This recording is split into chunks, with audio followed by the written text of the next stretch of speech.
Realmente es importante que nos podamos reunir para hablar principalmente de la necesidad de mantener el mix energético que tenemos en la comunidad. Tenemos una central nuclear que no se debe cerrar, que se debe de ampliar porque es una gran inversión que no tiene ningún sentido dejarla caer.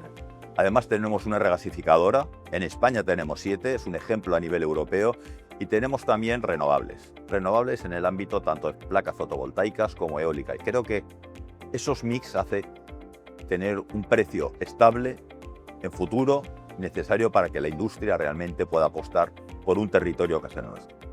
Además, apostar la industria, las familias, todos por la eficiencia energética. Tenemos que ser capaces de ahorrar, tenemos que ser capaces de tener menos costes. Como empresario tengo que decirlo, la eficiencia es un menor coste, por lo tanto es bueno para nuestra cuenta de resultados.